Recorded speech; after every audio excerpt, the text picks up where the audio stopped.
नमस्कार दोस्तों, आप सभी का बहुत बहुत स्वागत है। देखिए, मौसम कोई भी हो, चाहे सर्दी का हो चाहे गर्मी का हो, जो हम गार्डनर होते हैं ना, जो प्लांट्स लवर होते हैं, उनके पास ये काम ज़रूर रहता है कि कब नर्सरी जाएं और पौधे लेकर आएं। तो मैं भी नर्सरी गई थी और पौधे लेकर आई हूँ और ढेर सारे पौधे लेकर आई हूँ, जिसमें कि ये जो दिख रहे हैं ये कनेर के हैं, 4 पौधे हैं, 2 पिंक कलर के हैं और 2 वाइट कलर के हैं। ये मेरे पास हाइब्रिड वाले नहीं थे, देसी वैरायटी के तो थे, पर ये हाइब्रिड वाले नहीं थे। तो मुझे वहाँ दिखे तो मैं लेकर आई हूँ। 4 प्लांट हैं और ये मुझे 100 रुपए के मिले हैं, मतलब 400 के 4 प्लांट हैं। और मेरे पास कई कलर के बोगनविलिया है, पिंक कलर है, ऑरेंज कलर है, येलो कलर है और वाइट भी है, गुच्छे वाला हाइब्रिड वाला है। पर ये देसी वैरायटी का जो है वाइट कलर का वो नहीं था, तो ये दिखा तो ये भी मैं लेकर आई हूँ। ये मुझे शायद 60 रुपए के मिले हैं दोनों पौधे। और जैसे सर्दियों के पिटूनिया हैं, मतलब बहुत वैरायटी होती है, वैसे ही गर्मियों के लिए ये नवरंग का जो फ्लावर आता है, जो ऑरेंज और रेड कई कलर में आता है, ये 5 पौधे मैं वो लेकर आई हूँ।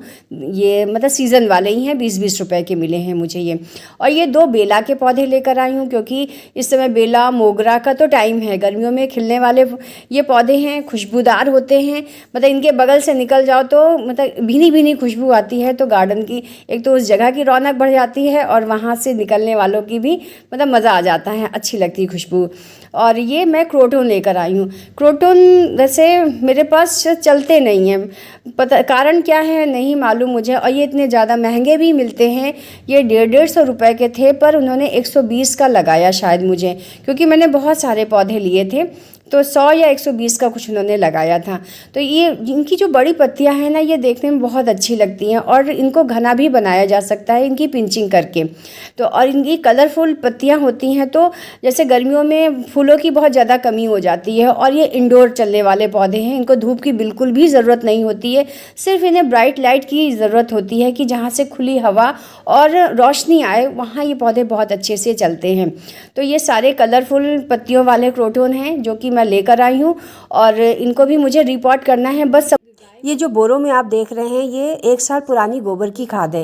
एक जगह गाय पली हुई थी, अब उन्होंने गाय हटा दी है, पर अभी गोबर का ढेर लगा हुआ था, तो मैंने देखा तो पूरी तरह से काली वो जो रखी थी खाद पूरी तरह से अच्छे से बन गई थी। तो मैं ये सब भरवा कर ले आई हूँ, क्योंकि ये काफ़ी दिन तक मेरे लिए चल जाएंगी। वैसे वर्मी कंपोस्ट की मैं एक बोरी ला के रख रखी थी कि जो भी पौधे लाई हूँ उसको मैं रिपोर्ट करूँगी।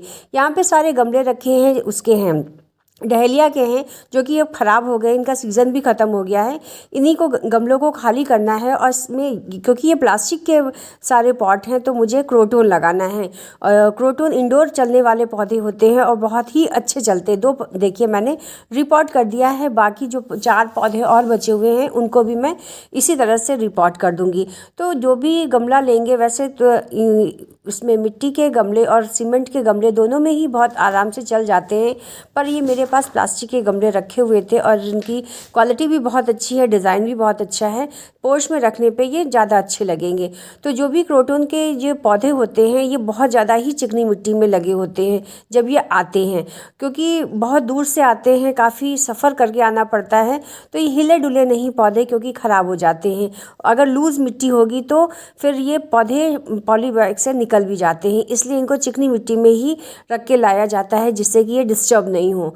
तो इस तरह से इन पौधों को उसमें पॉलीथीन से निकालने के बाद पानी से भरी बाल्टी में अगर थोड़ी 15-20 मिनट के लिए रख देंगे, तो ये जो चिकनी मिट्टी है थोड़ी लूज़ हो जाती है। मैं काफ़ी देर नहीं रख पाई हूँ मैं, तो इसलिए देखिए ये बहुत ही ज़्यादा चिकनी मिट्टी है और मुझे इस तरह से निकालना पड़ रहा है। पर बाहर की ही मिट्टी मैं निकाल रही हूँ, जहाँ से मेन प्लांट निकला हुआ है वहाँ बिल्कुल भी टच नहीं किया है। और जो भी ये मिट्टी है वो भी थोड़ी सी अच्छी होनी चाहिए, भुरभुरी होनी चाहिए, कि रूट्स को फैलने की जगह मिलती रहे। और मेरी जो भी मैं अपने प्लांट्स के लिए मिट्टी तैयार करती हूँ, उसमें एक हिस्सा गार्डन सॉइल होती है, एक कंपोस्ट होता है, और तीसरा हिस्सा होता है सैंड की मात्रा होती है, जिससे कि ना इसमें बहुत जल्दी पानी सूखता भी नहीं नहीं है और बहुत ज़्यादा भरा भी नहीं रहता है। तो अगर जैसे इंडोर रखना है तो काफ़ी दिन तक ये 2-3 दिन भी अगर पानी नहीं डालेंगे तो भी पौधा ख़राब नहीं होता, मिट्टी बहुत ज़्यादा सूखती नहीं है। और इसी तरह से मैं भी अपने सारे पौधों को पानी में एक एक करके डाल के उनको निकाल ले रही हूँ और इस तरह से मेरे ये पौधे लग गए।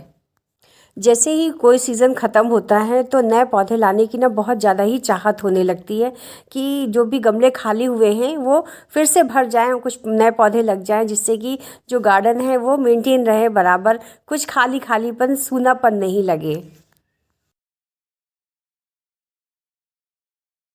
तो सारे इंडोर प्लांट हैं और कनेर के हैं, ये धूप में फुल सनलाइट के रखने वाले पौधे हैं। और ये मोगरा है, वो भी फुल सनलाइट का है पौधा है। इसको तो मैं धूप में रखूँगी, बाकी ये पौधे सारे मेरे यहाँ पे ही इंडोर रखे जाएंगे मेरे पोर्च में। ये काफ़ी इनकी मिट्टी निकली हुई है, ये अभी इनको सूखने के लिए धूप में छोड़ दिया है। और एक बोरी मैंने अपने गोबर की खाद को फैला दिया है। इसके बहुत बड़े बड़े टुकड़े हैं, इनको बारीक करना है और जब सूख जाएगी तो फिर बोरे में भर के फिर से रख देंगे। जब नए पौधे आएंगे फिर उसके लिए कंपोस्ट की ज़रूरत पड़ेगी। तो देखिए पूरी तरह से ये 1 साल पुरानी गोबर की खाद है और ये बहुत ही ज़्यादा अच्छी खाद है। इसमें और थोड़ी सी हवा लग जाएगी तो जितनी भी और भी गर्माहट है वो सब निकल जाएगी, क्योंकि ताज़े गोबर में बहुत ज़्यादा नाइट्रोजन होता है जिसकी वजह से प्लांट ख़राब हो जाते हैं, जल जाते हैं। तो इसलिए पुरानी खाद ही लेना चाहिए। इस तरह से बहुत सारा काम मेरा हो गया है, काफ़ी टाइम भी हो गया है।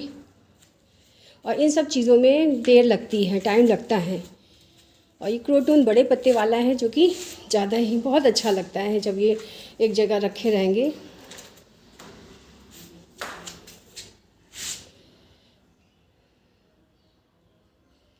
चलिए मिलते हैं फिर किसी नए टॉपिक के साथ, तब तक के लिए okay friends, thank you and bye bye.